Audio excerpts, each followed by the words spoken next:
No hate, no hype, no fear. You're listening to Truth Frequency Radio. We are TFR.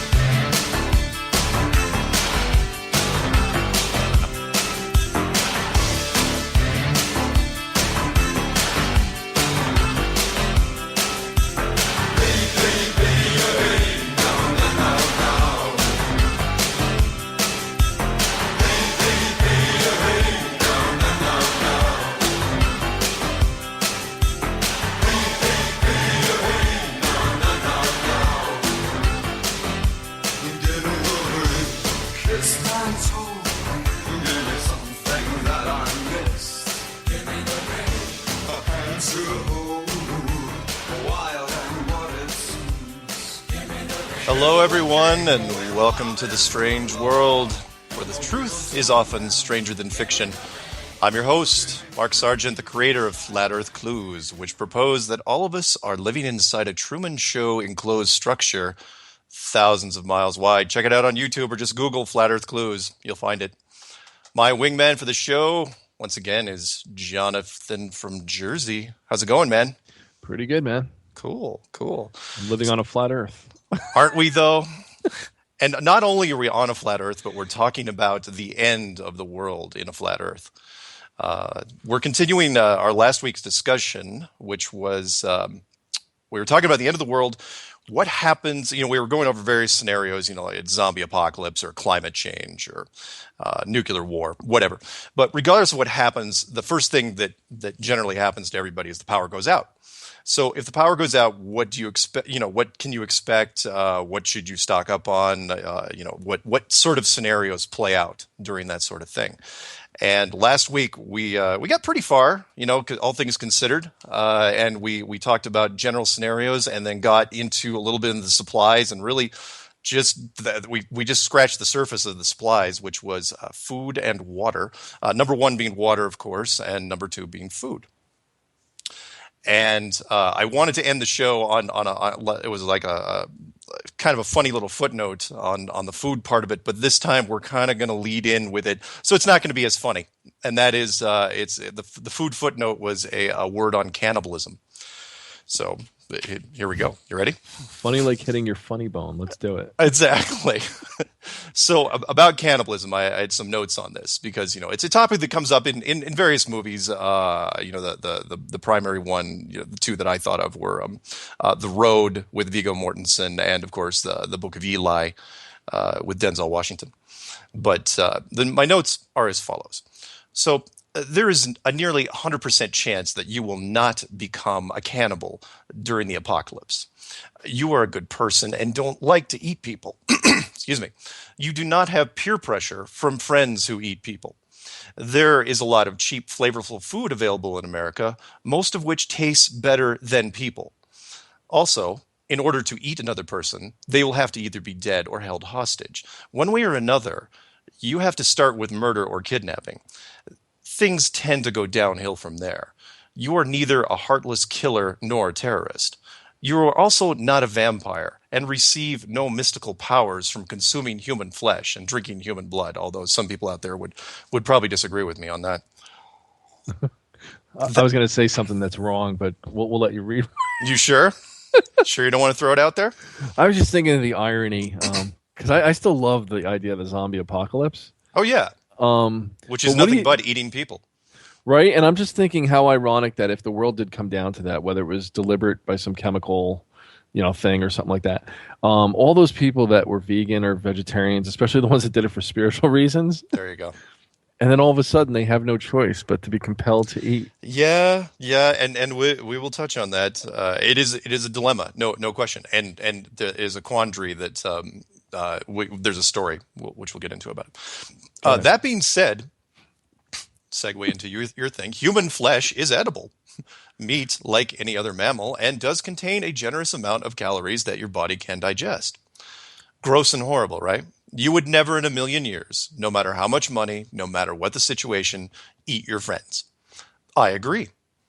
I would rather resort to suicide rather than eat another person. But the human drive to survive is extremely strong and can, in some cases, override the dignity in taking one's own life, instead turning to an act that even now I can only describe as barbaric. In most cases, an excruciating, drawn-out physical hunger that blinds the palate and appetite precedes the act of cannibalism. In these circumstances, people have been known to eat rotting food out of trash cans within 1 week. For example, during the 900-day siege of Leningrad, World War II Russia, for those of you who are up on your history, people first turned on pets, birds, and rats. After this supply was completely exhausted, groups of starving Russians sought out lone individuals. These unlucky souls were then killed and summarily eaten. The city police had to form special units to deal with this problem. And what you and I were talking about earlier, and if you want to chime in, feel free, the slippery slope from rats to people happens in a relatively short amount of time. A rugby team crash-landed their plane in the Andes mountain range with no food, but they did have an unlimited supply of water in the form of snow. They remained there for 72 days. After several weeks, they realized the search parties weren't coming. After a while longer, with no other resources, some turned to the frozen bodies of their dead teammates. It kept them alive long enough for the season to change. A small group then ventured out of the mountains to the nearest town, and they made a movie on it. The movie, based on this true story, is called Alive, and I can't remember what year it was, but it was some years ago. And absolutely, it happens. You know, after I saw that movie, I started carrying condiments, barbecue sauce specifically, in my luggage, and the TSA even asks me, "What's this for?" Big jars of it.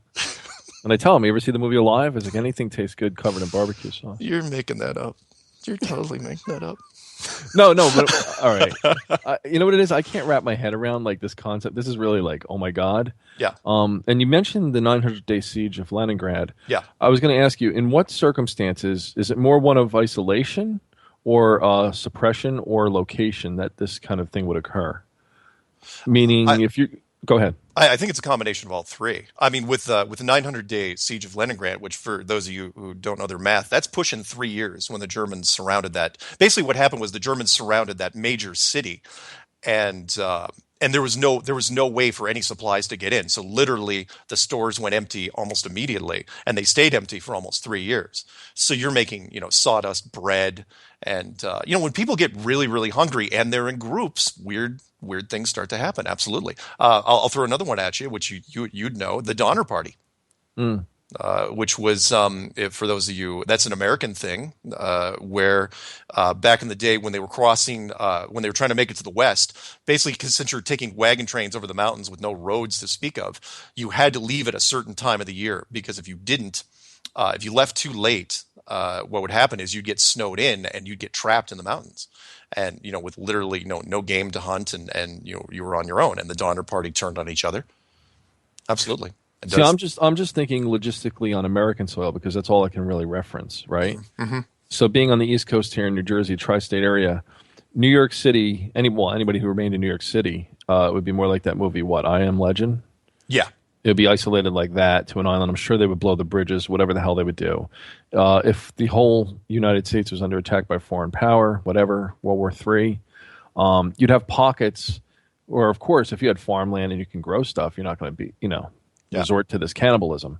But I'm trying to think in what environments and what kind of isolated pockets that anybody would actually have to resort to this without being, like in Leningrad, suppressed or, Yeah, I think it depends on the group, and I mean, the social dynamics of it are really, really strange, and we probably shouldn't dwell on it too much. It's kind of a dark topic. but I just got to put it out there. There are examples. It's not like we're talking about a hypothetical situation. It absolutely has happened in the past, and not just in tribal situations, where they sacrifice people and eat their hearts and stuff like that. It has happened in crisis situations fairly recently, and the Alive one happened back in. That's the 70s, I think. I think that's when that story was based on. Anyway. I'll be honest with you, Mark. I'll only just say one thing. If it ever came down to this, yeah, I'll be running down the street after the FEMA truck as if it was the ice cream man. Just take me to the camp and feed me. I'm sorry. Nice. Yeah, absolutely. And we'll close this topic on these two notes. One, if you are going to eat anybody, try to do it in a cold environment, like the movie Alive. Snow is especially good for preserving any meat. Cooked meat keeps longer than raw and can be stored for a short amount of time. And I do not have any tips or recipes for curing human flesh. You'll have to look at that up on some website. Question. I recommend Chianti and fava beans. But... Nice. Very good. I'm not even going to say the reference because everybody should know that one by now. Sorry. I ate its liver with, yeah. Question. If I do actually eat my neighbor, what will they taste like? Because that question, you can Google that. That comes up all the time. Answer. From documented reports, people taste almost identical to veal. Remember that next time you're ordering veal in a restaurant. There you have it. So, wow. There you go. So we are off the food and cannibalism thing. And so now we delve into the top 5 stuff. And that is when it comes to a major power outage or major disaster, what are your top 5 things that you need? And my book is a little different than most people. Most people put like guns at number 1, and then they'll put water at number 2 and food at number 3. I disagree with that because they say, well, with guns you can steal this stuff. It's like, all right, fine, I get that logic, but my if you're not a complete jackass, the top 5 are water, obviously, food, and then for me, my third choice is before guns. And just barely above some sort of weapon. It doesn't have to be guns. We'll delve into the guns thing later in the show. Is light sources. I consider that an absolute priority. Absolutely. There are many survival guides that will tell you the third most important thing is either medicine or weaponry. I consider this to be utter crap. The third most important thing is a light source. You are in the dark. Without light, you will be handicapped during the day and crippled at night. You need to read labels, to read numbers, put things together, let alone see your family's faces. Light is critical. Light is reassuring. We are drawn to it instinctually, and it makes us feel better to have it around. Light is great for morale, and morale is key during a time like this. It's why you have night lights. Street lights, hall lights. People don't like the dark, the blackness. The darkness reminds us of the unknown. It feeds on our imagination, and not in a good way. Horror movies take place mostly when? At night. Where do monsters and boogeymen jump? The black of the shadows. If the power goes out, there are several places in your own home that will be very dimly lit, even during the middle of a sunny day. Interior bathrooms are normally dark without windows. So are closets, basements, some entertainment rooms. Bigger houses even have even more dim places. You need light when you search for supplies, no matter where you go. Basically, I'm creating the argument for light here. And this is just during the day. At night, you will be totally dependent on artificial light. So don't let the lights go out. Even low light is better than no light. Today, you're in luck.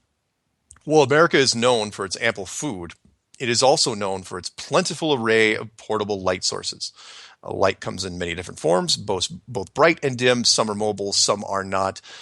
Since some light sources are good trade material, we'll look at each one individually, briefly, and you can determine what value can be placed. So, what do you think? You agree, or you disagree with the third choice being light? I'm just roughly. Do you have portable light sources? I'm throwing this at you, man, because I'm just thinking now. I'm thinking about how ill prepared I am in certain things. Like I'm so well prepared in others, but I have to check like all the battery. I get lazy. You take things for granted. You're not alone. Most people completely overlook the light thing. I mean, I grew up on an island. I grew up on Whidbey Island, Washington, which is a rural island with very little streetlights.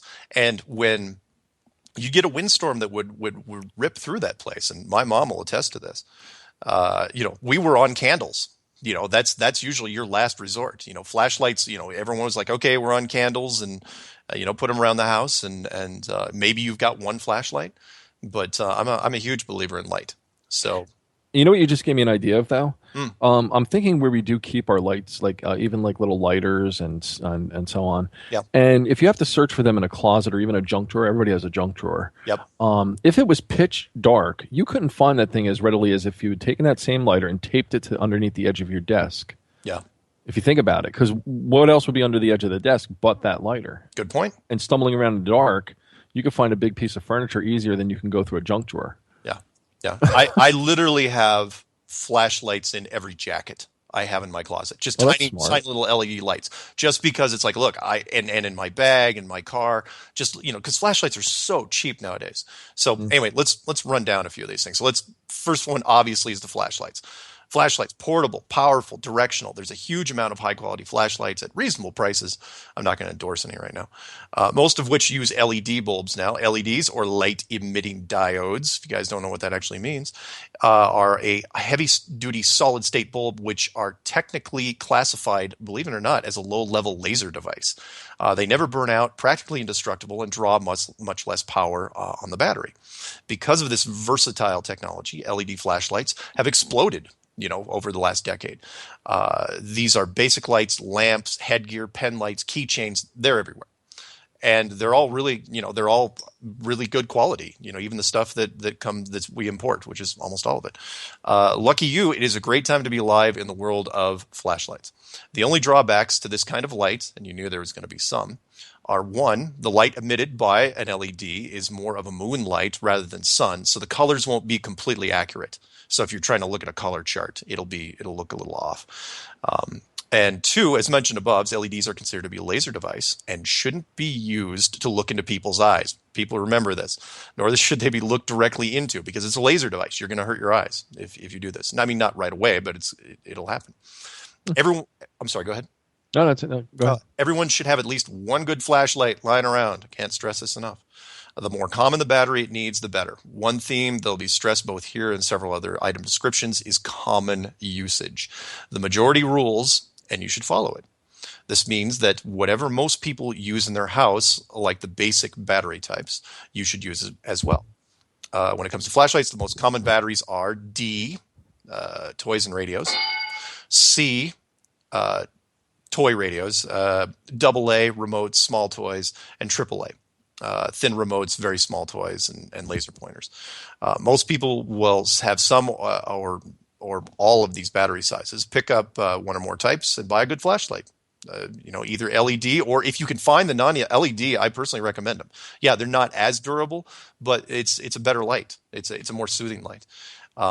And where to get more? Hardware stores, pharmacies, grocery stores, convenience stores, sporting goods, outdoor stores, ski shops, and so on and so on and so on. It's not going to be hard to find flashlights. Did you want to touch on, I don't know if you have this in your write-up, on red and blue filters for reading maps and other things when you want to keep stealthy? No, I didn't, but that's a good one. That's absolutely, getting red and blue filters. That's fantastic. If you want to minimize your profile when you're outside with flashlights, or, even inside, a red and blue filter like the military uses, that's outstanding. And for those of you who don't know, that's just a little red piece of plastic that you can either get them custom for your flashlights, or you can make them yourself. And the reason being on that, I believe, is that the wavelength is slower, so it doesn't travel at night as far. And I remember my father was telling me when he was in NOMS, there were times when they couldn't light cigarette lighters or cigarette butts at the end of it, because it would be so bright, and in a pitch dark jungle, you could see it from a mile out. Huh. Interesting. Like it. Other light sources include lanterns, a good second choice for light sources. They also come in wide ranges, some for camping, others for in-house use. Lanterns used to be, for those who don't know, they only came in one flavor, which was the oil and wick type, going all the way back to the 1800s.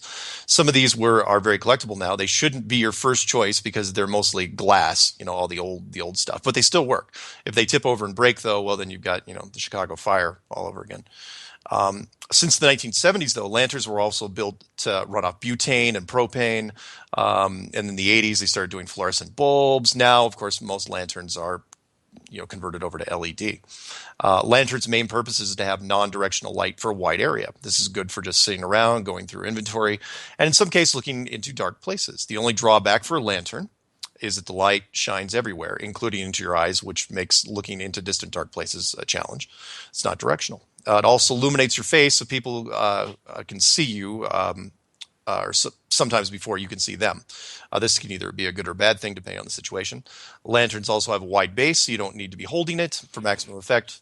Flashlights can be awkward if you need to use both hands. Lanterns are a good tool to fill this gap. And lanterns, real easy to get, not hard to track those things down. Candles, always a great thing, and people do not have enough of these. In fact, I don't think many people, especially the younger set, don't even have candles anymore. Not your table candles or the ones that go in holders. A lot of people have LED candles now that change color. So, I swear, candles. The most romantic of the survival items. It's also the oldest type of lighting still around. The light is hypnotic, and nothing soothes the nerves quite like the light of a solid candle flame. The candle and all its variants have followed the human civilization throughout the centuries. If there's one thing you can say about the candle, it's universal. Everybody's got them. Well, they should have them anyway. They are a solid replacement for the lantern, last a lot longer, and give off a pleasant scent that can help mask some of the unpleasant aroma in the apocalyptic world. The only real drawback to candles is the ones we always see in the movies or on television. The candle is a mobile open flame which can ignite other materials. So if you drop it, it can be blown out without much effort. This is by design, but it can also work against you.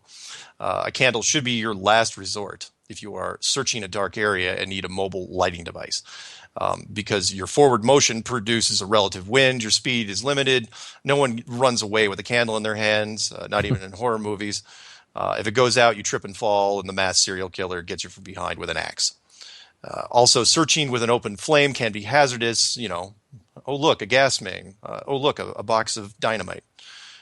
Cue explosion. In America, good candles have gotten so trendy in the last 15 years that large stashes of them can be found in just about any decent-sized town. They come in many different sizes, from tapered table to giant 5-wick monstrosity living room candles that can burn for weeks. Chances are you have candles tucked away in drawers that you don't even know about.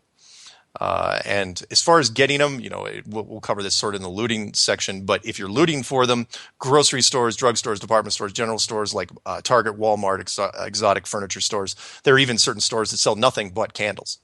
And then, of course, abandoned houses should have a small supply of candles. Lots of people. In fact, the older you are, the higher percentage I think you have of having candles. I just thought of something too. Do you realize 10 years from now, a good 10 years from now, when they're making movies where the scene where they throw the lantern to then ignite a fire, yeah, that's going to be eliminated because it's not going to do anything. Yeah, future generations aren't going to understand the reference. They're going to be like, "What are you talking about? An LED? It's not going to shatter on the floor." Yeah, where the hero throws the lantern on the ground and instantly bursts into flame. Absolutely. Yeah. Light sticks. People forget about light sticks. They think it's only for raves. It is not. Light sticks are actually a very good light source, especially if you get in white. This type of technology is only a few decades old. In my opinion, should be further along than what we have today, but any light is better than no light. And the light stick does have a few advantages that no one has. For those of you new to this light source, a light stick is a chemically created light encased in a clear, flexible plastic tube. The tube is filled with one chemical. Second chemical is inside a small glass vial. When you bend it, the whole thing the chemicals mix and ta-da, chemical light. They currently serve some specialized functions. One, they can be thrown into dark areas and stays lit no matter what. So it's one of those light sources that's really infallible from that standpoint. And you see all those in movies. So it's like, throw the light stick down the hole and see what happens. This can be helpful if you don't know how far down the rabbit hole goes, or even how deep a particular dark body of water is, because they're waterproof. They can also be hung off of items like as markers. If storage is limited, a bag of these can be very handy. Drawbacks are really too many to consider it a primary light source. But again, if that's all you got, you'll have to deal with it. One, it only lasts a short time, hours, and the color is skewed similar to an LED. It's not very bright. It's tough to read by it. So if you can, light sticks, a handy thing to have. So take it from your kids who are probably using them at raves. Road flares, also a good one. Nothing real special there. I won't go into it too much. Everyone knows what a frickin' road flare is. They're in your trunk. You can use those to start fires. It's very bright, but again, the only drawback there is you don't want to use them indoors because the smoke is kind of toxic. So you can use it to start your fireplace, but no big deal there. Lighters and matches, we'll kind of skim past the rest of these. Lighters and matches, everybody knows those. So if you're a smoker, fantastic. Here's one though that's overlooked that lots of people won't think about right away, and that is, the brightest light in your house. Can you guess what the brightest light in your house or outside of your house? There's the hint. Would be? No, I don't know. Go ahead. Your car headlight. I didn't think that. Yeah, that's great. Yeah. Your car has got the brightest lights you're ever going to see, and especially if you have on high beams, which nobody ever uses, especially if you're living in the city. Car headlights, fantastic. Point them at a room, and you've got that thing well lit. Only problem is, it runs off battery. You're going to have to run it to charge it every once in a while, and that's always a good thing.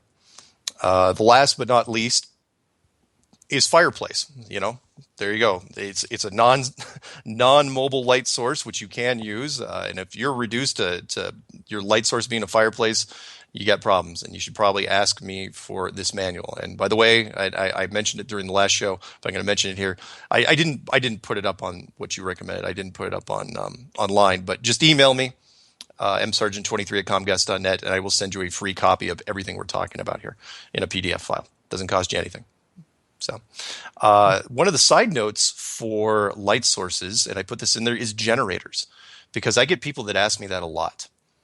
They ask me, what about generators? Are they useful? Are they not useful?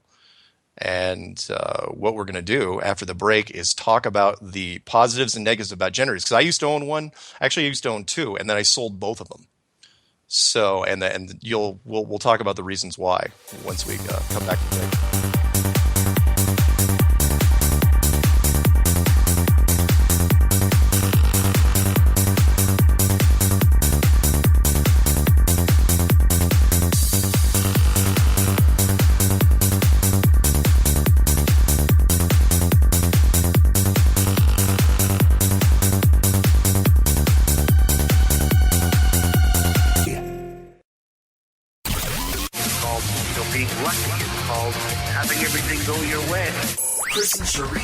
Saturdays and Sundays on True Frequency Radio.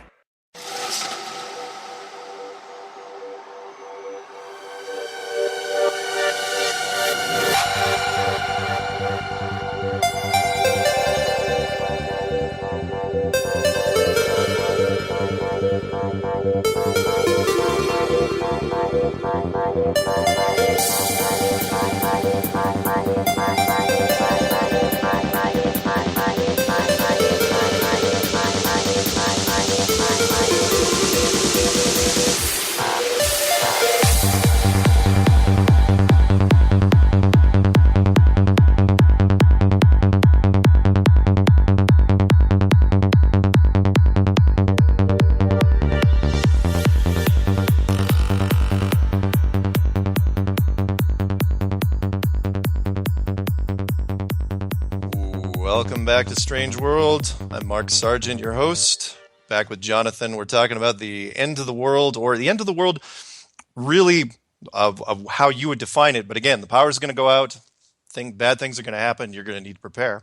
So we're just going down the checklist of things you may or may not need. So where we left off was generators. And this was a topic that several people had come to me about and said, what do you think about generators? And I used to be a big fan because it's a knee-jerk reaction, in my opinion, which is generators, are instant power, right? So this fits into the light source category more than others, mostly because anyone that fires up a generator will probably try to get some electrical lights working first. No one's going to fire up a generator just like you use a drill. Pros, the obvious. You have light again. You have power again. At the very least, you can plug in multiple electrical items, like a freezer, a microwave, floodlights, power tools, air compressors, etc. In a best case scenario, you could have your generator hardwired to a fuse box. And if there were enough power, you'd hardly even know the lights went out in the first place. The power is yours. But how long can you hold on to it? Which brings me into the cons. Generators use fuel, which is limited. How long you can use it depends on the fuel supply at hand and what you can acquire. Generators can be noisy. And in a very quiet neighborhood, absent of all the white noise that used to drown out something like a generator, you'll stick out like a sore thumb. Drawing attention to your house isn't exactly a good thing in a tense situation. People covet, people envy. Your neighbors want what you have, and they don't. Generators have to be placed in a well-ventilated area, which usually means they are outside. They are also fairly light. 2 people can walk at a good pace carrying a generator.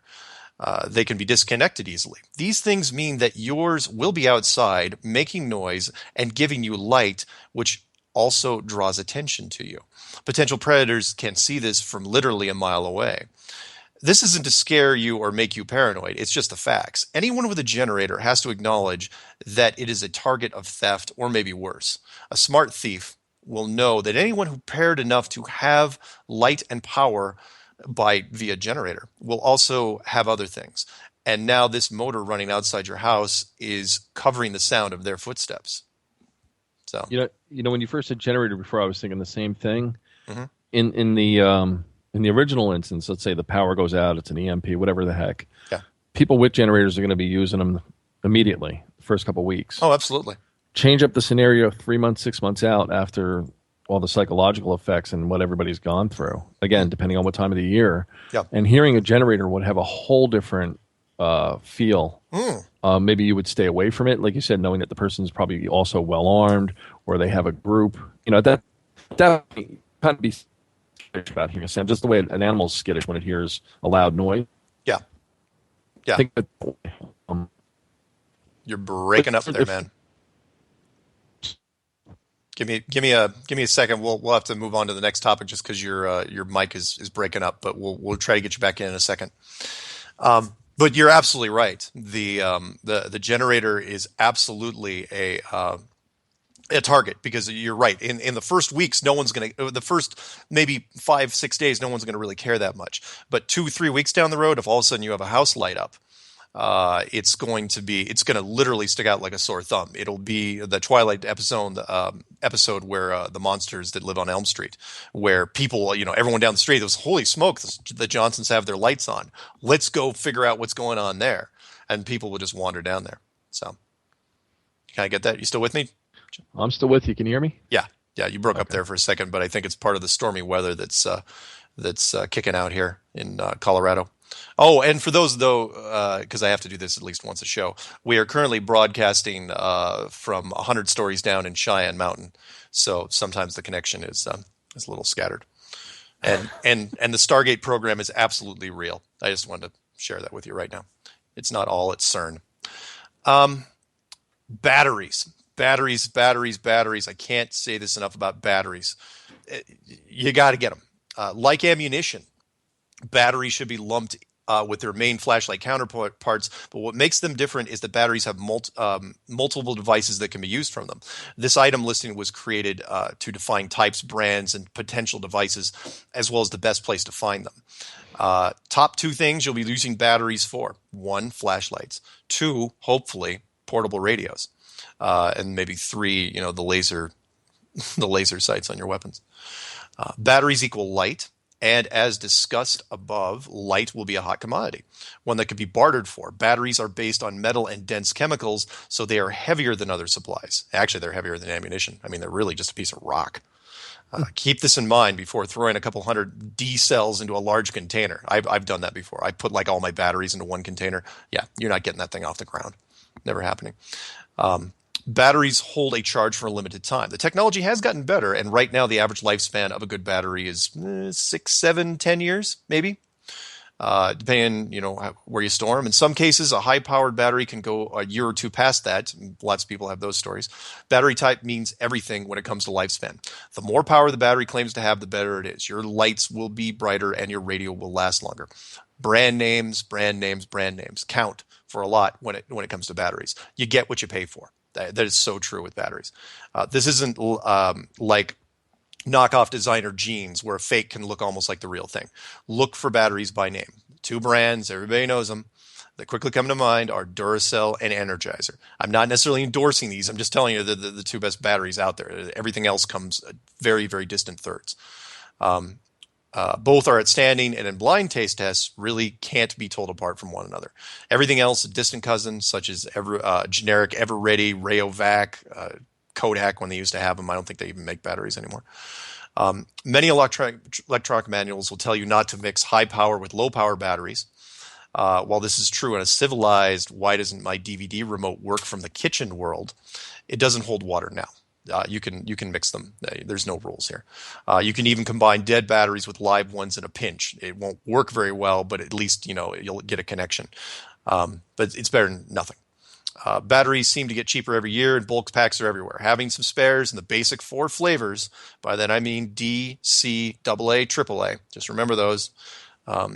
Battery testers, if you can get them, they can be found in a variety of places now and can be handy in an emergency situation. They usually run about $15 and can tell you if a battery is holding high, medium, and low power. The testers run off calculator batteries, most of them, which are quite common as well. In trading post scenario, and we'll cover that way down, they're essential because the average person can't tell good from bad when it comes to batteries, unless you were thinking of having a series of flashlights and can judge based on the light output how valuable the battery really is. And just one thing. Yeah, no, go ahead. Remember to keep the terminals clean, because I know like the battery trick in a remote control, people will throw them out and you can just rotate them really fast, just spin them in place, and you'll get sometimes up to a month or two. I've had it I'm a photographer, so even sometimes I've gone to throw out batteries. My flash wouldn't work, and it was just oxidized because of the contacts. And so a trick, if you don't have anything to scrape it with, is to reach in your pocket and use a dime or something like that. Yeah. And to just brush it up and give it a clean contact, and you'd be surprised how well that works. Yeah, in fact, that's good you mentioned that, because I've been surprised recently, in the last few years anyway, how quickly battery corrosion can happen on terminals. Mm-hmm. You put batteries in a flashlight, and you come back to that flashlight 4 months later, and you get all sorts of powdery crap, which is battery corrosion. And it's like, wow. I mean, it's amazing. I blame part of it to overcharging on the batteries, because everybody wants to get the maximum amount of power in the batteries. But yeah, I'm just thinking the way things are made too. Don't forget, a lot of things are made not only in China, but the cheapest materials possible. So they're not gold-plated contacts. Yeah. They're coal battery. That'll breaking up again, John. I don't know what's happening to your connection, man. That's okay though. No worries. We're going to move on to number 5, which is receive-only radio, and by that, just a portable radio. So, and my preface this is, people, why do we need a portable radio for, right? We have our iPhones. It's like, no, because your iPhone, that network is going to go down as fast as you can imagine. So you probably want to know what's going on in the world. Don't you wish that somehow you knew the answer to that question? World events don't mean much to you right now. You're sitting comfortably on your plush sectional, flipping between stations on your digital cable, knowing with reassurance that at any time you can go to one of those 50 different channels dedicated to the freshest and most interesting stories. You literally have news on tap 24 hours a day. And what if you don't have access to the TV right now? Maybe your family is hogging the remotes, poring over entertainment delights. You still have the high-speed internet with millions and millions of different pages telling you within seconds what's going on in every part of the globe. And if and when the power goes out, all that changes. All that stuff changes. Some of you may have already experienced this once or twice in your life. In those situations, a radio or portable television is your only lifeline to the outside world. This is the information that could affect your course of actions. People will crave it more than the season finale of American Idol. It is the one constant source of hope. You must find the signal, the message that lets you know the government is coming to help, or not coming to help, keeps people going, keeps people motivated, most importantly, keeps people from turning on each other. It's a distraction. This is the one item that you won't have to worry about. If you don't want to spend any effort, money, or thought on a radio, then you don't have to. There's a 95% chance you already have one, specially built with a rechargeable battery. Do you know what it is, John? No. Sure you do. I'll give you a hint. Ready? This radio also comes with multiple bands, preset stations, and heated seats. It's your car. I'm going to try the car. Yeah. Yeah, no, people are absolutely going to miss this one. It's like, I don't have a portable radio. They're going to freak out. I have absolutely no idea. It's like, oh, wait, I've got a radio in my car I never use because nobody uses the radio in their car anymore. It's that everybody, does podcasts or, listens to their iTunes or whatever. Nobody listens to the radio in their car. Well, I mean, some people might, maybe to get the traffic report, but even then they probably check it online before they go out there. Come on. Okay. Sorry for those of you who have been listening. Sorry, we've had some major connections issue. There's been some horrible storms out here in Colorado. So, we're trying to resolve those, so hopefully we don't get dropped again. But if we do, that just happens every once in a while when you're doing a podcast. So we're gonna continue on. We left off on the portable radio stuff, which was the car. So yeah, if you don't buy a portable radio, fine. You got one in your car. You want to be lazy and don't buy a $15 cheap portable radio, then totally fine. Yeah, that's cool. But absolutely, you should go out and buy one. Portable radios extend their battery lifetime by using a small earpiece instead of a speaker. You can use your iPhones, headphones, also work well with portable radio jacks. Having a few different radios give better coverage when scanning all frequencies. They come in handy if you're looking for something constructive your children can be involved with. A radio is, after all, media-based, and your kids will be anxious to hear about what's going on as much as you, and they have nothing else to do because their smartphones are absolutely going to be down. If you have the extra money, picking up a digital radio with auto scan, similar to scan in your car, is worth the extra effort. Scan means more hands-free time, which you could spend doing other things. Very helpful if you're alone or when everybody else is asleep. And you can pick those things up about everywhere. And then last priority item, number 6 on the priority items, is something you guys probably haven't thought about, and maybe you have them lying around, but it's fire extinguisher. Pick one up. This device is constantly overlooked, but in an emergency situation, it's potentially, literally, a lifesaver. If you still have water pressure during a fire, then using water to extinguish flames isn't that big a deal. But if the water is off, the last thing you're going to want to do is use up your remaining water supply to fight a fire. Chemical fire extinguishers can put out the flames without any liquid, saving your resources. If the fire spreads too quickly and you're pretty sure that you won't be able to contain it, then move what supplies you can out of the house because there won't be any fire engine sirens in the distance. They just won't be around. Fire extinguishers can also be used as a non-lethal weapon in a desperate situation. For those of you who are into the non-lethal options, point at the face. It can temporarily blind or disorient the attacker. Note that it isn't tear gas, and after that person takes a few moments to clear their eyes, they will most likely be even more enraged. So hit them with a skillet or get the hell out of there. The supply items mentioned so far, and these were all the priority ones, are the essential. And you have a decent amount of all of them. You can keep going for weeks, months, or more until help arrives. Congratulations, you get to live longer than your neighbors. Now it's time to look at items that add to the quality of life. You still with me, John? I'm here now. Fantastic. So what we've gotten out of the priority stuff, and what we're looking at now is in some interesting stuff. And I called this section one man's trash, which is, one man's trash is another man's treasure. And it goes over items that aren't really considered priority, but can be very handy in a pinch. All right. So once the priority items are taken care of, you need to look at just past living and see how close you can get back to normality. It's never going to be exactly the way it was, but with a little creative thinking and some luck, you may be able to forge a comfortable niche for yourself. This is a relative contentment. All of the items in this next section really fit the same bill in some fashion. Again, these are not listed in any particular order of importance because the level will depend on the group or individual. For example, first aid has been burned into our brain since childhood of being a necessity, and it can be for small pain relief or other minor injuries. A first aid kit is going to do little against a deep cut, let alone a bullet wound. It does, however, offer some psychological comfort and reassurance that someone can be helped if injured. Others who are very bathroom conscious, for example, may see a portable toilet as holding a higher rank than, say, a power inverter. After all, creature comforts come after all the creature comforts come the vices, which again, depending on the individual, may be ranked number one. This is due mostly to the huge psychological impact of their addiction to the substance, for it provides distraction and comfort in real life. In a crisis situation like this, the level of comfort will be magnified many times, distorting the decision-making process. Cigarettes, for example, slightly dull certain pain centers of the brain. Alcohol can repress short-term memory, judgment, and make pressing matters seem rather trivial.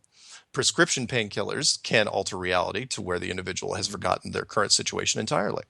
As illogical as it seems to be taking these substances in a crisis situation, their value is considerably high, especially for those who have lost hope. And we'll cover those more down the road. And on a side note, and I don't know what your opinion on this is, but how do you feel about recreational vehicles like campers? Yes, personally. And I am losing you again. Can you hear me? Oh, yeah. That's okay. I'll keep going. For the suburban armchair survivalist, the camper or recreational vehicle represents the ultimate in apocalyptic luxury living. This was going to be a miscellaneous item, but it covers so many needs, both primary and secondary, that its considerable value in a crisis situation needs to be addressed.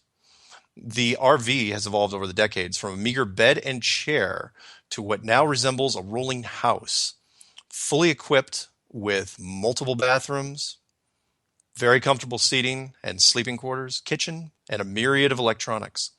If you have one of these vehicles or know a good friend close by who has one, consider this the primary living quarters for the duration. The recreational vehicle has several advantages over a house during an end-of-the-world situation. Built-in power conversion, for example. All late-model RVs have an advanced power grid which converts electricity from its petroleum engine to regular current. Everything you need is already hardwired into the bus. As long as the engine has fuel, everything will function like it does in normal life. This is what the RV was designed to do: create a home-like environment in places where there is no power and plumbing.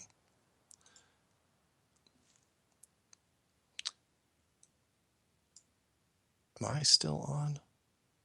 I think I'm still on. It's also a metal home. Except for the fuel supply, RVs are much more resistant to extremes than homes. They are designed to hold up well against wind, rain, and heat. They are also made of metal, which means the chances of an exterior fire breaking out are also reduced. It's got advanced information. In addition to the standard radio frequencies, many RVs have communication bands. Higher-end models even have a direct television dish, which can run if a neighborhood power grid is disabled.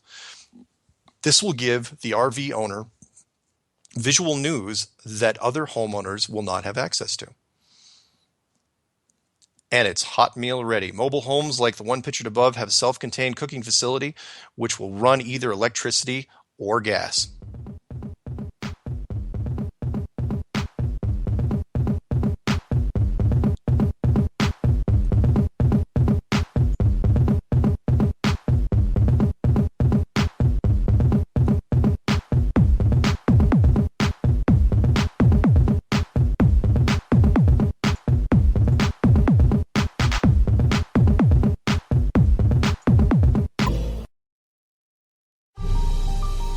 You must unite what has been set asunder. We are TFR.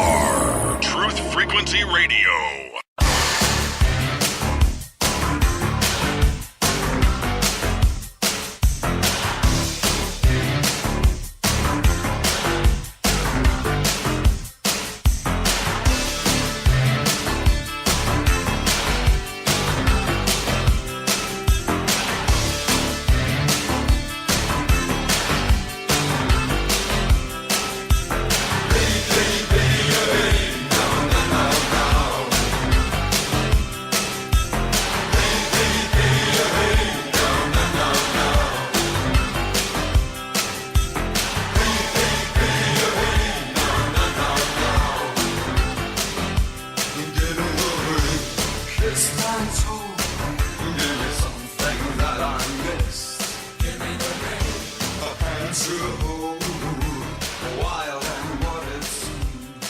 Welcome back to Strange World. I'm your host, Mark Sargent. And despite the connections, I'm going to keep going. My co-host seems to be out of commission for whatever reason, and I'm going to blame myself. The internet connection has been really bad out here in Colorado ever since this storm hit. So we're just going to keep plugging away. We were talking about RVs, and I think people get the whole concept of the RV thing. So we're just going to move on to one of my controversial topics, which is first aid. Is it necessary? Is it not necessary? Everybody knows what a first aid kit is, and it's sort of helpful, if you need to put a Band-Aid on something. But in a crisis situation, is it really that helpful? So I put that under the optional but sort of important category. So you're out of your element, out of your routine. You and your family will be doing things inside the house that they don't normally do. Lifting, pulling, dragging, sorting, opening, filling, all the while in environments that are different than what they are used to. Mistakes will be made. Someone will drop something, run into something, or more likely, something will run into him or her. Cuts, bumps, bruises are all part of the game here. A first aid kit helps not only physically, but also psychologically. A Band-Aid does wonders for the soul, especially in children. Now, if they can only package a kiss to make it better. First aid kits vary in size from pocket versions to a full-blown med kit, which can treat moderate wounds. Pick up a few, one for the home and one for the car. Good ones include multiple-sized bandages, gauze, some aspirin, alcohol pads, and maybe a few lower-end surgical tools. And you can get those just about anywhere. Also optional, but related to this, would be light pharmaceuticals. Never underestimate the power of low-grade painkillers. They take them for headaches, backaches, stomach aches, arthritis, joint inflammation, and sometimes even stress. Speaking of stress, did I mention that you were involved in what could possibly be the end of a civilization as we know it? Something tells me that the over-the-counter painkillers are going to be a popular item.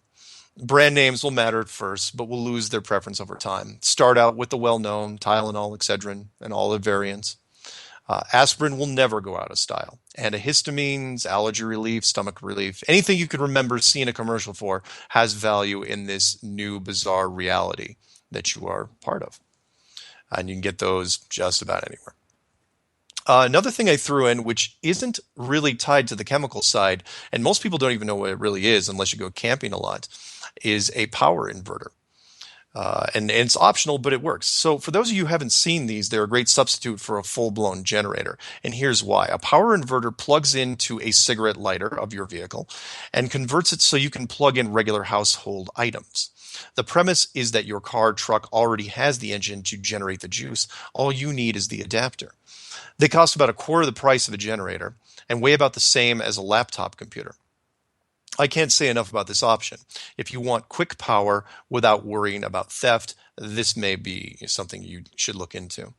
Let's look at it a little closer. Say you need to use a power saw to cut or build something critical next to or in your home. You just start the car in the garage door open, of course, hook up an extension cord, hit the car alarm, and away you go. If you have to go some distance, you just get in the car and drive there. Generators need two people to carry it easily. Best of all, you can use the power even if the car isn't running. Be careful though. Once your car battery is drained, you'll need to jump it from another vehicle. And power inverters, usually camping stores, RV dealerships, boat dealerships, they are tough to come by. Online, you can get them all day long. But when the lights go out and everything goes dark, it's going to be very, very tough finding these. So if you find one, hold on to it. Water purification tablets, optional, but also important. Water purification tablets are small aspirin-sized tabs that can be added to a suspicious water source, killing most of the harmful germs that can lead to some intestinal problems. The value of these won't be high during the first week. Most bottled water and confirmed safe water will be used up first. After that will be rainwater. This should be purified just to be safe. Drinking your rainwater today might be completely harmless. A few weeks after a crisis situation without accurate news to tell you of potential contaminants can produce problems. Purification tablets are a good trading item. Everyone will want peace of mind when it comes to drinking water. It's a safe bet that if you stock up on these, they won't go to waste. And these are also very limited supply. You can only get them at camping stores, hardware stores, some general stores, of course, online. Substitutions, lucky, because if you don't have water purification tablets, there are certain chemicals that can help you out here. Like, for example, 4 to 8 drops of generic laundry bleach per gallon of water. And you can, that dosage is really, you can vary it. You put it in there, mix well. Boiling water can help in a pinch. In a perfect world, everyone would own an old type still that you could use to make alcohol with. This still can make purified water with a heat source, as long as you have that. Another optional thing, sleeping bags. People think, sleeping bags, that's a necessity. No. Bedding in America is plentiful. Sleeping bags fall somewhere in between optional and priority, especially with families. We learn as both children and parents that when things get scary, the family likes to sleep in the same room, most commonly the parent's bedroom. This instinct will be even more prominent in a long-term power outage. A good place for the entire family to sleep could be the bedroom, but more likely it'll be a living room or family room, wherever the fireplace is. People sleep around campfires, and the light from inside the fireplace will have the same mental effect. It's light, it's heat, and it's reassuring. Sleeping bags have different temperature ratings, so pick one that is suitable for your climate. Most homes without heat will drop to near outside temperatures within a few days, regardless of the type of windows. An active fireplace will help, but if it's 55 degrees outside, expect no greater than 59 to 60 inside, and that's really just from people generating with their own body heat. Sleeping bags are also portable. They can easily be moved from one house to another or from a house to a refugee center. Bags that can withstand lower temperatures will be thicker and heavier to carry. Keep that in mind if you plan to travel anywhere on foot. Where do you get them? Limited locations, camping stores, bulk stores, some general stores. Substitutions, bedding from existing sleeping quarters, extra blankets lying around. Another optional thing, in fact, I don't even recommend this, but lots of people put this in their survival thing, is tents. Tents always seem to pop up in survival documents. I agree they have a usefulness if you're in the woods or other environment without pre-built structures. But this isn't that place. You're not the average American. You've most likely been camping, once or twice in your life? No need to start going down that road now. Tents provide no protection in a suburban environment. I don't even recommend them in your house. It has a big hole in the ceiling and it's raining on you. You simply can't see well enough once you're inside. With the front flap closed, you are blind.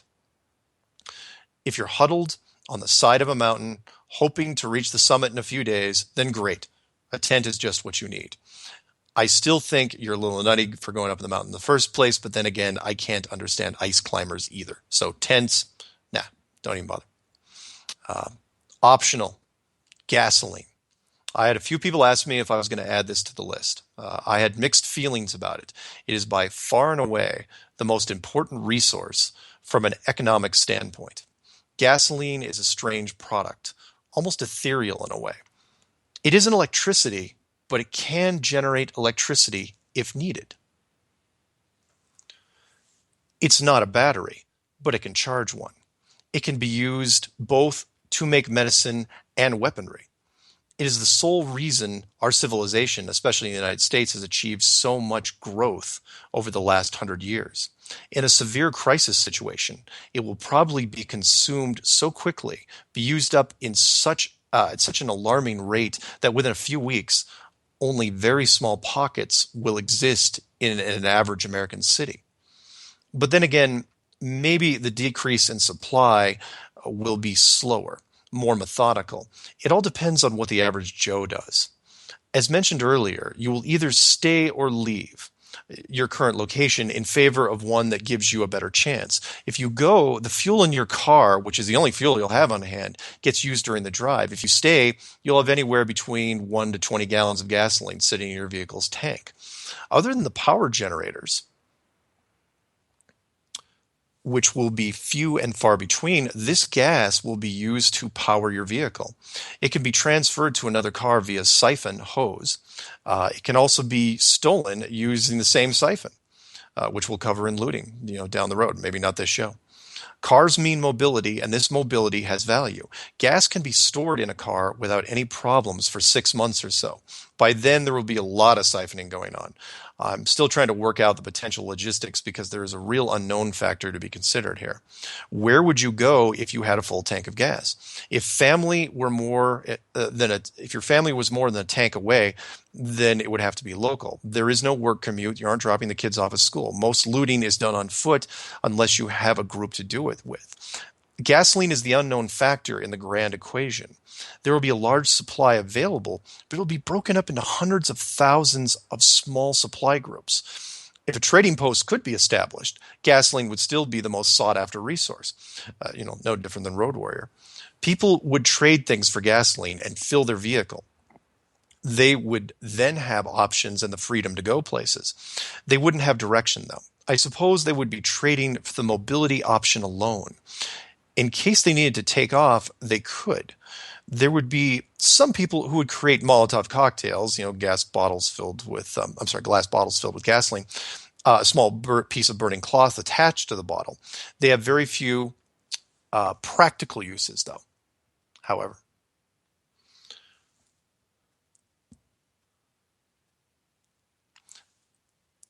Where do you get more? Once everything goes bad, you're going to have to use a siphon for everything. There's your gas stations, obviously, private cars, marinas, private airfields. And by the way, if you're going to do anything for an airfield, you got to remember that airplane fuel is higher octane and shouldn't be used in car engines, if possible. In a pinch, it can be mixed with regular gasoline, however. Your engine will run hotter and should not be used to tow objects or climb steep hills during that time. Also, larger trucks, if you're trying to siphon those, remember, there are larger trucks run on diesel fuel, which will not work in regular gasoline engines. Diesel fuel smells much different than gasoline and is still valuable for larger vehicles. So it can be siphoned, but make sure you know what is what when you get it. And tied directly to that, you should probably get yourself a gas siphon. Gas siphons haven't changed much over the years. In the old days, and by that I mean ever since the car was invented, people used a short length of hose to siphon gas from vehicles. All you need is suction, usually human-powered, to get the gas flowing, and then you could run it into a container outside the car. The unpleasant drawback is that the person doing the sucking is going to get a mouthful of gas when it first clears the tube, no matter what. No one tells you that part. Sort of like a person getting CPR has a 90% chance of throwing up, right next to the person that's resuscitating them. Gasoline won't kill you even if you swallow it. I don't recommend drinking it. It tastes terrible. It's an awful thing. Gas siphons are built with a small handheld pump, which does the sucking for you. If you don't own one already and you think you're going to be, you might be interested in something like this, you may want to invest the $20. If not, get a short piece of garden hose and, get ready to get a mouthful of gas. Tip: do not think you came up with the clever idea of using a wet-dry vacuum to start the suction process out of the car. People have tried this over the years. The vacuum does suck liquids, but it also runs a motor, and that motor has internal sparks. The gasoline vapor may catch fire, burning up the dry vacuum and spreading to the car. So just keep that in mind. Gas cans, also optional.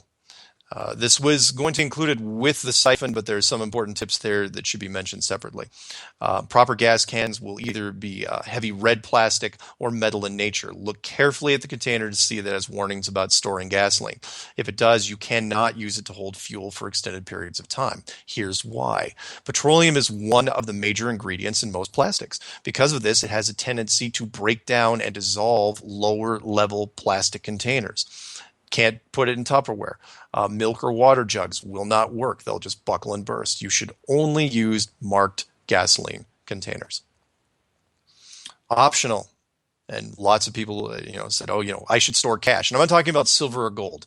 That's completely different. I'm just talking about loose cash.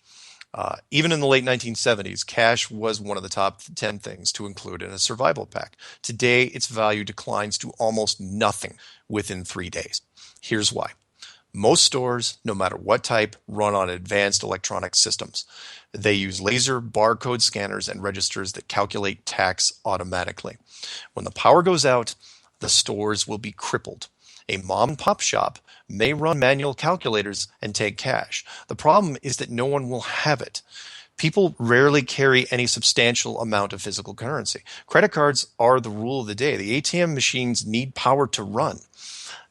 I still don't keep any cash lying around. I do this because the grocery store, pharmacy, and gas station within walking distance will just shut down in the event of a power loss, and I've seen it happen. Everyone will just wait. The only situation I can think of where money might be helpful is using the cash to bribe someone who, one, works at a place that has something I need, and two, is dumb enough to take it, not knowing that within a week, food and water will be the new currency. Cash will be worthless. If you doubt this, and some will, try this exercise. Imagine that you had $500 in $20 bills tucked away in a shoebox. Try to spend it, and by that I mean imagine. Imagine trying to spend it in the first 72 hours of a long-term power outage. Then try to spend the rest of it a week later. So no cash. Don't do it. It's not worth your trouble. Silver, gold, completely different thing, which we'll get into later. Also optional. Here's one. Put some extra clean clothes in a bag and put it somewhere off, where you're never going to use them in case of emergency. All your disaster movies seem to have the heroes looking dirty and tattered after a short time. Real life news stories seem to mimic this in different ways. The point is that people get grubby in a hurry. The world is full of dirt and grime. Your everyday clothes are vulnerable. They can get wet, suffer smoke damage, and get covered with mud. Don't let the end of civilization stop you from looking your best. That's not just shallow advice either. People feel better when they're clean, except for maybe football linemen, wrestlers, and bikers. Keeping a few changes of clothes in a sealed plastic container is always a good idea during situations like this. You've just been running away from zombies for the last 2 hours. You smell horrible, and you look even worse. How do you think your self-esteem is going to hold up when you're trying to hold your son or daughter and they say, oh, you look and smell horrible? Even a few outfits, something simple like jeans and a t-shirt, always a good apocalyptic classic. Some socks, underwear would be enough. Doesn't take much to do. You've already got these in your drawer somewhere. Put them in a garbage bag, store them in a high box, shelf of a closet, preferably a plastic container. Optional, backpack. You may need to make a quick exit. A backpack is just common sense. I don't put it as a priority thing because I still believe that most people aren't going to be mobile and walking around and doing stuff. You'll only have 2 arms, and that Batman-style utility belt isn't going to hold everything, and the kitchen sink too. Lots of kids carry backpacks now from primary on up through college. Go take theirs. It's not like they're learning anything anyway. Tip, when loading a backpack, try to keep the heavy items at the bottom and things you need to get quickly towards the top. A weapon doesn't do you much good if you're doing the whole back scratching thing where you're trying to reach your arm deep into your backpack. Flailing to find something you can't see is not helpful. Toilet paper, optional, but in my book, extremely important. Logic dictates you should be eating less as food resources start getting scarce, but you will need to use the loo from time to time. Someone once wrote, and I should get a t-shirt for this, the apocalypse doesn't officially start until the toilet paper runs out. I love that quote. Its meaning is simple. We take for granted the little conveniences that make our lives easier. And when these things are removed, it just pisses us off. Toilet paper is one of these things. We use it every day for various tasks. We fight over who left the empty roll in the holder. We laugh as the cat discovers that it spins. We watch Seinfeld as Elaine asks if she can spare a square. You've just run out. And there are no easy answers here. You either have it or you don't. Ration out your squares. If you do not have toilet paper, for whatever reason, I know this is going to appeal to women more than it is to men. There are substitutes. Substitute 1, Kleenex. This type of tissue is softer than toilet paper, but doesn't dissolve well in septic systems. You are now free and clear to use this at will. 2, paper napkins, paper towels. Depending on the type and brand, tend to be rougher than the normal toilet paper. They also don't dissolve well in sewer systems. Again, free and clear. Substitute 3, Any other regular paper product from newspaper to copy machine stacks, brace yourself, because if you have a tender backside, it's going to be a real eye-opener trying to use copy paper. The good side is you will never complain about generic toilet paper ever again. Advanced tip, if you absolutely cannot find any paper products, you can use small squares of cloth. But again, don't flush them down the toilet. They tend to jam up the pipes. Treat them like like dog crap. Put them in a small bag, tie it off. After a while, you may want to think about burying or actually, preferably burning it. So, optional, sponges. After a few days of not taking a shower, you're going to start getting pretty grimy. A few days after that, and your dog is going to think about that you smell worse than it does. Do yourself and the people around you a favor and clean up every once in a while. What? You don't have any running water? Not a problem. This is a very old trick taken from the healthcare community. Sponge baths. I've got sponges in plastic containers already. Bucket of water, some soap, and of course, a sponge. Go into the bathroom, maybe a candle, preferably scented, scrub yourself down. This may not, you can even turn this into a fun thing with a spouse. Or maybe not. Get the kids washed up, too, while you're at it. You don't want them catching anything, getting grubby and also, promotes disease. Keep yourself clean. Just about any sponge will do. Big ones hold the most water. You can also use them to get water on top of your head. It's soothing, relaxing, and gives you a chance to unwind a bit. Yes, you are vulnerable while you're doing your sponge bath and you're naked. But if you're worried about a break-in, consider that the least amount of crime occurs at sunrise and sunset, so you can, just gauge your baths accordingly. Optional, portable stove. Now, some people bump this up towards the top of the list. I mean, it really depends on how much you are into hot meals, but it's a good one. You can eat your food cold, but why? There's a reason why they call them hot meals. It's because they taste better than cold meals. Heating up food is a time-honored tradition. It improves morale. Imagine the smile on your children's faces. They're eating a hot bowl of raccoon something, casserole. I'm kidding. It's actually squirrel. A portable cooking station is a great way to bring people together. The heat lets the aroma out, gets people's appetites up, and even makes the food seem better than it really is. Think of all the fond kitchen memories you've had of someone close to you cooking a delicious meal and the smell surrounding it. Anything that runs propane is a great choice because it can be set up anywhere. If you do acquire one, make sure to get extra fuel for it. Everybody forgets the fuel. It's like, oh yeah, I got a stove and I got 2 bottles of fuel. How long do you think that'll last you? This is by far the most relevant quality of life item because even though rations will keep you alive, it's the little things like hot cooked food that makes life worth living. If you do not have a little portable gas stove, substitutes include a gas grill. If you have it, the propane in those tanks should hold you for a week or so. Use pans on top and cook with a lid closed to increase heat efficiency. Substitute 2, the fireplace. Old school. Burn the wood or paper under the grating. Make your own grating if you can. Use steel if you can. And use a pan with a lid to keep the stray ash out. Easy enough. This is all pretty sensible stuff in my opinion. Optional, but again, I put this up there with toilet paper, and that is a portable toilet. And by that, these are things you can pick up. Portable toilet you can get at any hardware store. It's just a 5-gallon bucket with a toilet, simulated plastic toilet lid on the top. These vary in shapes and size, but the cheapest and easiest to make and use are standard 5-gallon buckets, cheap plastic lid, the shape of a toilet seat. The portable toilets are meant mostly for hunters who think it's fun to spend their fall days getting drunk in the woods while sitting in a deer blind.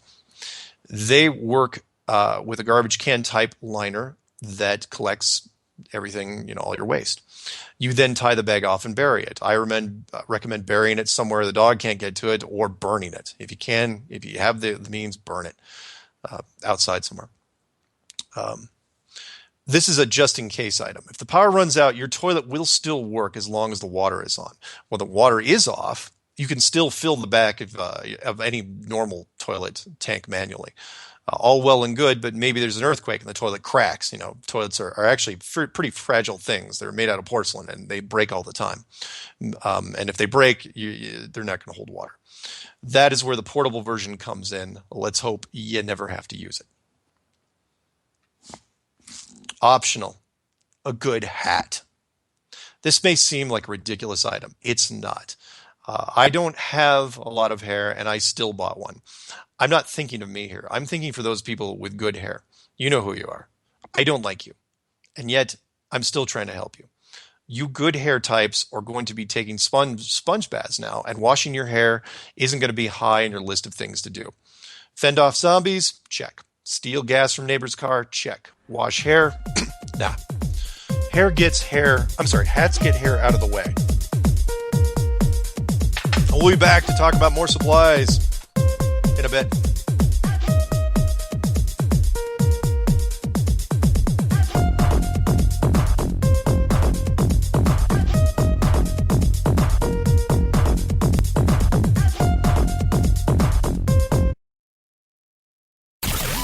We'll all get up. It'll be anarchy. Anarchy! Lit Free FM with Nathan Frazier. Sundays on True Frequency Radio.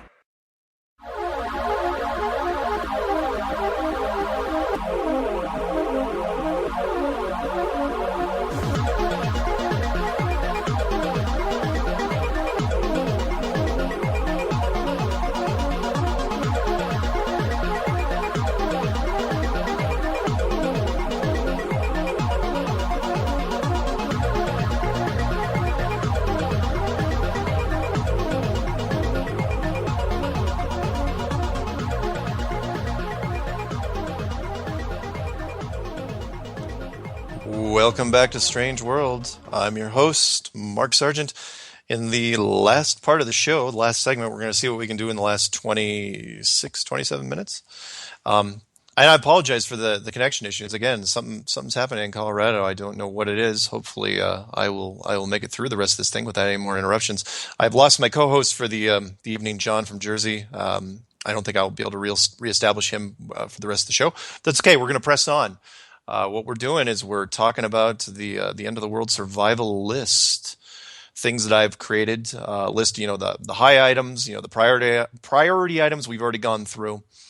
We've gone to some of the secondary items, and we're going to continue with some of the secondary items, which aren't necessarily they're not a do or die, no play on words there situation. But there's things that I would recommend. Things I've spent a lot of time with survival lists over the years. And the stuff that I'm bringing up is stuff that most people just kind of gloss over, or they never even thought of it to begin with. But if you have the means, if you have the time to prepare, for whatever it is, whatever it's going to be, whatever is in the back of your head, whether it's the late coming of Nibiru, or a massive climate change, or a zombie apocalypse, or heck, even the Jade Helm scenario, which is supposed to be hitting us sometime either late summer or early fall, depending on who you talk to. Some of this stuff could be useful.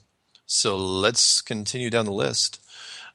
Next, after hats, because again, you're going to be bumping your head into all sorts of things. So yeah, get a hat, and I don't mean just a baseball cap. Get a leather hat, something. If you can get a plastic hat, that'd be good too. But even more than hats, boots, shoes, something good. Good shoes. Should I say more? A good pair of footwear can mean all the difference.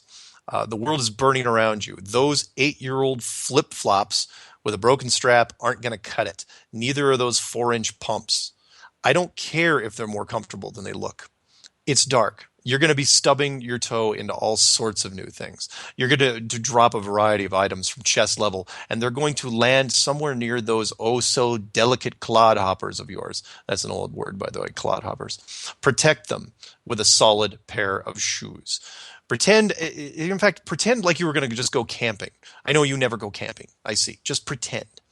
What would you wear? Put those on now and keep them on. No, snow boots are not the same thing. Neither are galoshes. High-top basketball shoes are better, but something with a steel toe would be nice. All of the items of clothing, out of all of them, this should be the first choice when looking around. Shoes is such a big. In fact, I'll give you a movie example. Castaway with Tom Hanks.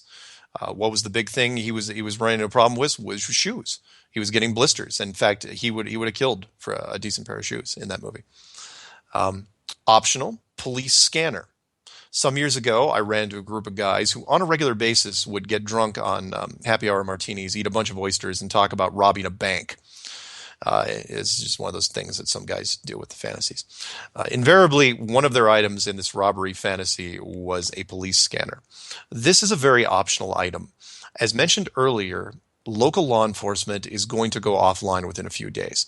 There may be a crusader or two trying to keep the streets safe. This device allows you to listen into emergency band frequencies within the city limits. It's a pretty safe bet than what you will hear is an increasing level of activity immediately after the blackout, which keeps building until there is a head-to-head conflict with a mob of some sort. This is where the intensity peaks, followed by a sharp decrease as law enforcement either deserts or moves to a safe location. After a while, you might hear some civilians on those channels as police units are stolen. It's an intriguing item. These are pretty expensive for what you get out of them. Tapping into the emergency bands of a town could tell you a great deal about where the trouble is, and more importantly, where emergency vehicles are. You could use this information to find the nearest fire police vehicle in case you had injured or sick people in your party. Or, and this is the darker side of it, you could find out where the police and fire units are not. So think about getting a police scanner. I own a couple of them, and it seems pretty boring. I've tested it out here in Colorado, and for the most part, routine law enforcement traffic isn't that exciting. But if the world did start turning into a weird crisis situation, anything that was over those scanners at that point would be worth its weight in gold, in my opinion. Also, something that people look over, just forget about entirely, is earplugs.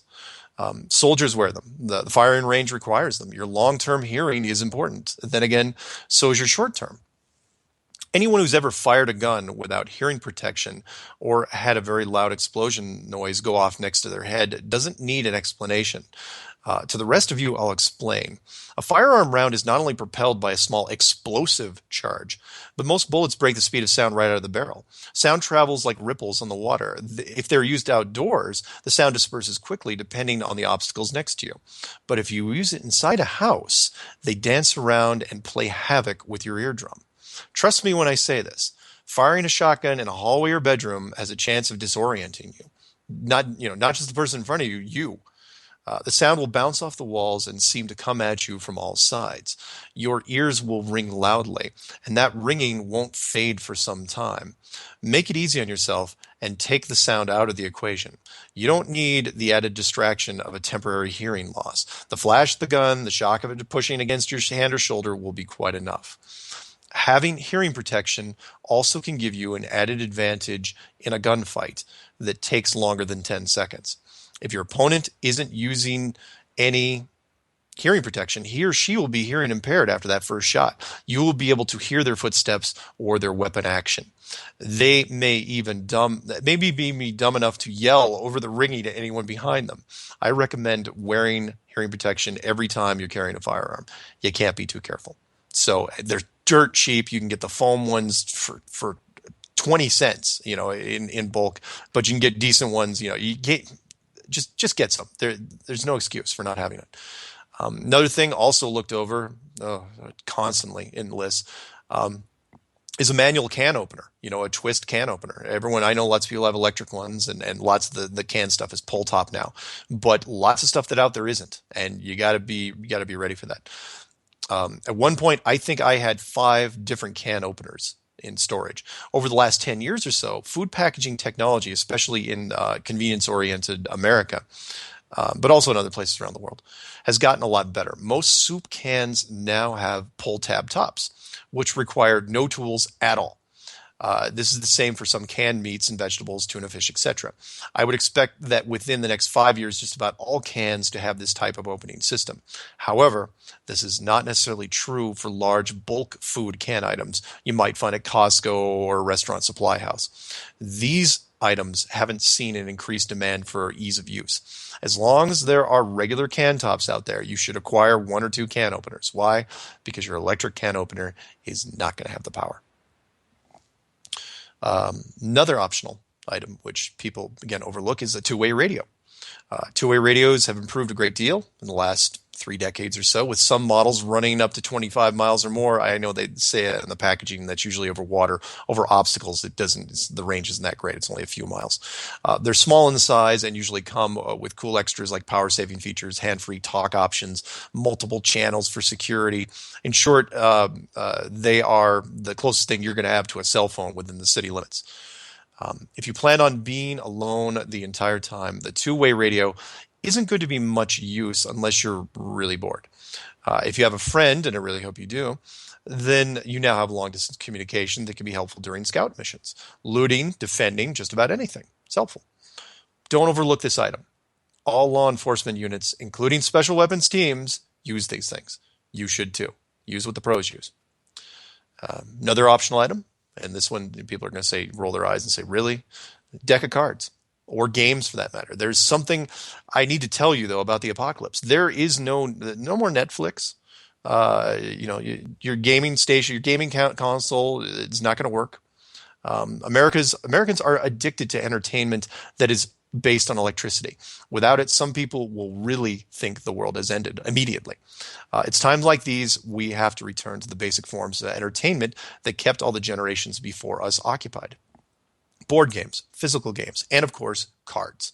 There are hundreds of different card games, and some, believe it or not, are pretty engaging. If you remember that stuff. It wasn't that long ago that my family spent the evenings teaching me all the rites of passage in old school entertainment. Yahtzee, Boggle, Sorry. Maybe all those are too easy. How about Trivial Pursuit, Pictionary? Those are more modern. Those are still around, probably sitting on somebody's shelf.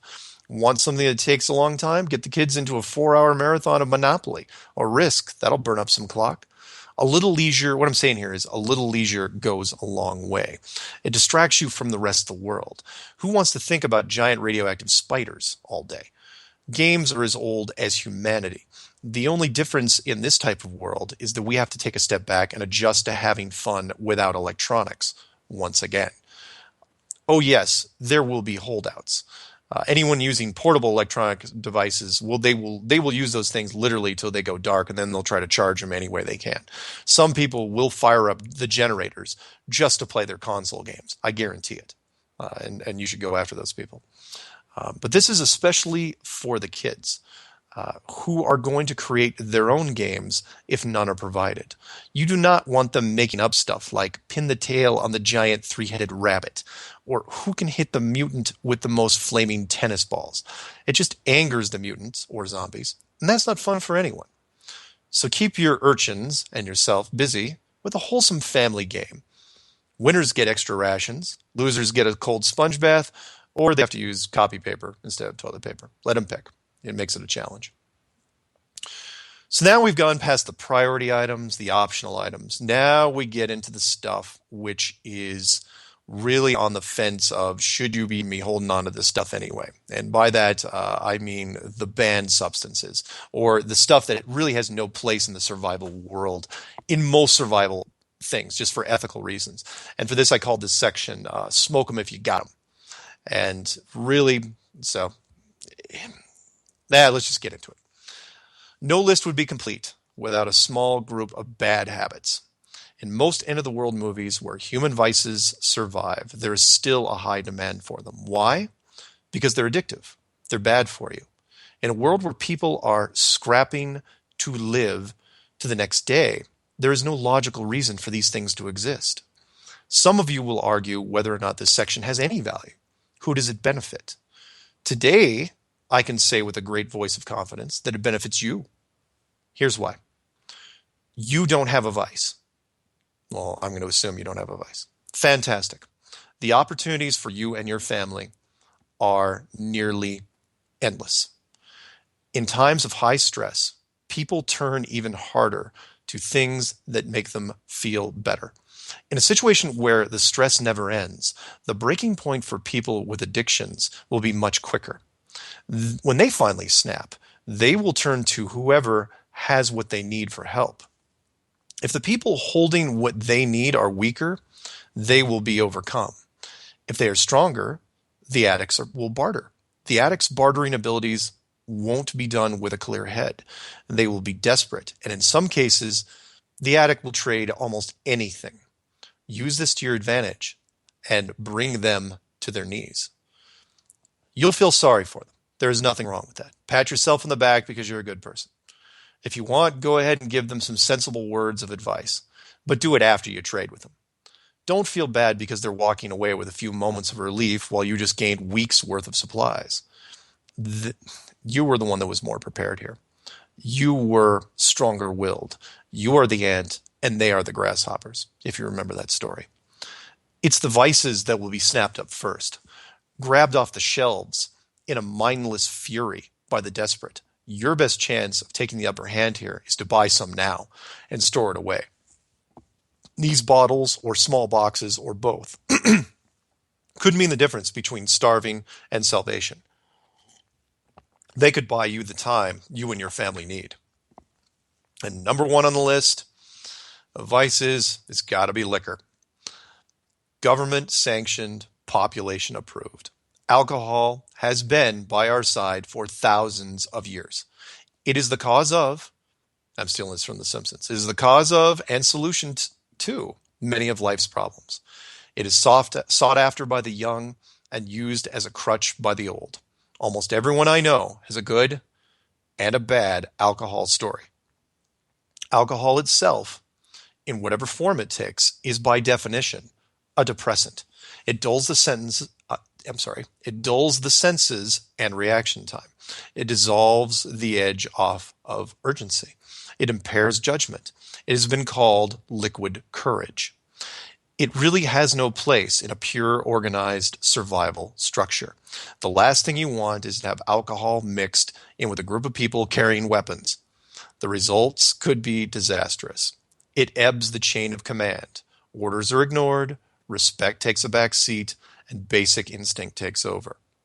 My favorite alcohol-based saying is from old Russia. What's on a sober man's mind is on a drunk man's tongue. Drunk people say things they shouldn't and lose perspective. You don't want tempers flaring. Not now. You and your group are barely holding on as it is.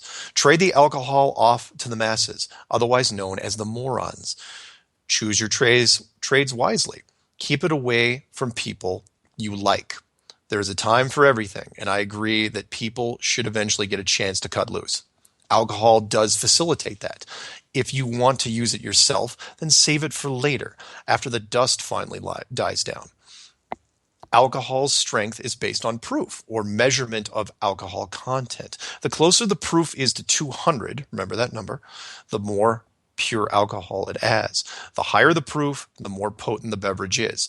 As the potency gets higher, it takes less to get someone intoxicated.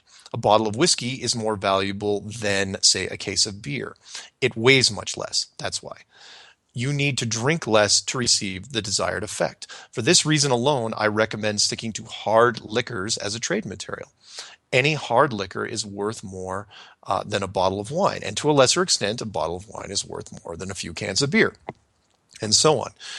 Note that the alcohol tricks the body into releasing excess water through urination.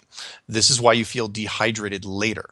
Alcohol can never replace actual water. The low alcohol content of beer means you can drink more of it, but you're still going to be thirsty afterwards.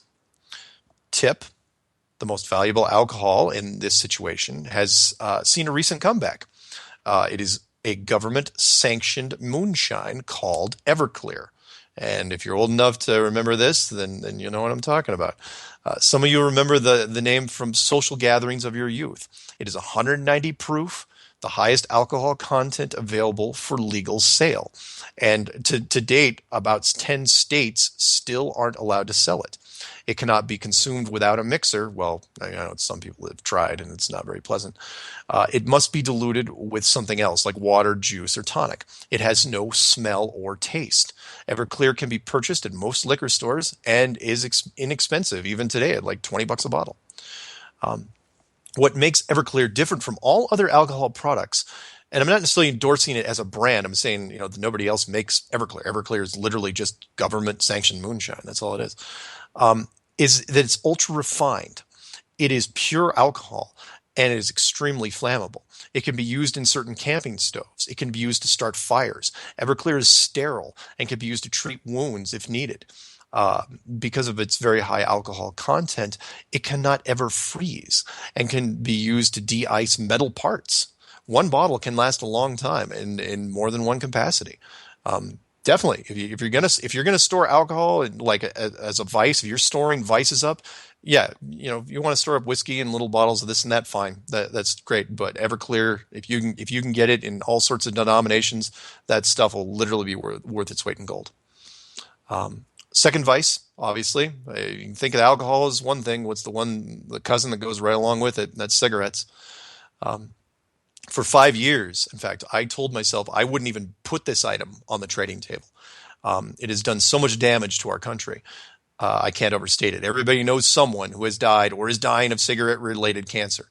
Everyone knows exactly what the product can do, and yet 30 years after the ads have been banned from the television and radio, this country still has, to date, I'm pretty sure it's over 50 million people that still smoke. Maybe the comedian Dennis Leary was right. At this point, you could put the cigarettes into a black pack, an all-black pack with a skull and crossbones on the front, and people would still buy them. No matter what we do, there is a very large group of people out there who've decided that dulling the pain centers of their brain in small amounts is more important than the huge health consequences. But keep in mind that once the cigarette trucks stop moving, their value will absolutely skyrocket. Think about Kevin Costner in The Postman, that apocalyptic movie where he was kind of down on his luck and found, I don't know, a case or so of prepackaged cigarettes behind a vending machine. And the first thing he said was, "I'm rich." And he was. He absolutely bought himself into a town, into a community with those cigarettes. That's how valuable they are. This item will be looted first, even before alcohol, because of its lightweight, because it's so light. And convenient prepackaged portions. In fact, you will not be able to find cigarettes a week after the lights go out. And I have a challenge, because I got to get a message out there for any smoker currently reading this, currently listening to this, reading my notes. You have the chance to live longer than most people. All you have to do is save the cigarettes you have, the cigarettes you just bought, and trade them later for needed supplies. So if the lights go out, all you have to do is put them in a container, store them off somewhere, and bury them in the backyard. That's all you have to do, and you will be better off than most people. So that's a challenge to you guys. If that helps you stop smoking, then fantastic. But even if you don't smoke, pick up a couple cartons of cigarettes. I did. Put them in a container, forget about them. Maybe down the road, and then don't tell your friends that you have cigarettes in a box. Anyone that smokes, because that'd be a bad idea. Along with alcohol and cigarettes, you also have prescription drugs. Prescription drugs, big item. There are certain medicines that can be helpful to treat sick people, antibiotics, anti-inflammatory, etc. For every one of those, there are another 5 currently being abused in this country. Most of the culprits fall into the painkiller category. In normal circumstances, they relieve extreme forms of pain. In regular doses, they can help with surgery recovery, muscle tears, broken bones, torn ligaments. That's what they were designed for. If taken by a healthy individual, though, the person feels a great sense of euphoria. In short, they get high and could care less about anything. They are powerful escapism drugs, as strong as most black market items now, except for, like, say, heroin and crack. But it's all another thing. In a low-resource environment, they will be more valuable than alcohol and cigarettes combined because they can produce several mind-altering effects simultaneously. Normally, I would only recommend them for injuries. However, if their value increases enough, it might be wise to see what you can get in trade. Prescription drugs, being chemical-based, have an official expiration date of maximum potency. Its value will slowly decrease after the date is reached until the drug effects become nominal. The most popular types of prescription drugs include painkillers, mood stabilizers, and ADD or hyperactivity drugs. Examples of painkillers, sometimes referred to as narcotics, are, we'll just rattle them off real quick: morphine, codeine, and related medications. Morphine is often used before or after surgery to alleviate severe pain. Codeine is used for milder pain. Other examples of opioids can be prescribed to alleviate pain include oxycodone, or otherwise known as OxyContin, Darvon, Vicodin, Diluted, I didn't get that one right. Demerol, which are used less often because of its side effects. In addition to their effective pain relieving properties, some of these medications can be used to relieve severe diarrhea, like Lamotil, for example, which is another type, or severe coughs, which you could use codeine. That's also a good one. Examples of mood stabilizers. And again, this is all on a list. You guys you can email me for this list. That you don't have to write this stuff down. Barbiturates, Mebarol, Nembutal, which are used to treat anxiety, tension, and sleep disorders. Valium, Xanax, which can be prescribed to treat anxiety, acute stress reactions, and panic attacks. Prosom can be prescribed for short-term treatment of sleep disorders. All valuable. And then you have your stimulants. Dexedrine, Ritalin. Stimulants increase the levels of these chemicals in the brain and body. This in turn increases blood pressure and heart rate, constricts blood vessels, increases blood glucose, and opens up the pathways of the respiratory system. In addition, the increase in dopamine is associated with a sense of euphoria that can accompany the use of stimulants. And one last topic we'll cover before we get out of here for the night, because it's also a vice, and we'll get into the black market drugs later. Actually, you know what? Let's change that up. We'll do black market drugs, and then we'll wrap it up. Black market drugs. Anything that I haven't listed here, which is, this would include any illegal substance that is bought on a street level. It's not a realistic trade item with the exception of marijuana because you can at least grow it locally. Overseas drug runners deal in cash in an end of the world type scenario. The dollar is plummeted to nothing. Not only that, but distribution lines will be cut. Local meth labs need raw materials, which they won't have. Marijuana requires sunlight or grow lights, which need lots of electricity. There are better things, and I don't think anyone's going to be running their generators just to get, to use their grow lights. That'd be silly. For those of you who still want them, there will be some marijuana supplies out there. Absolutely. If you can do it, if you can pull it off, you've got a farm, you can harvest it. Fantastic. You can use it to trade for all sorts of fun stuff. Also, hallucinogenic mushrooms, other organic drugs surfacing in the rural areas where farmable land is available.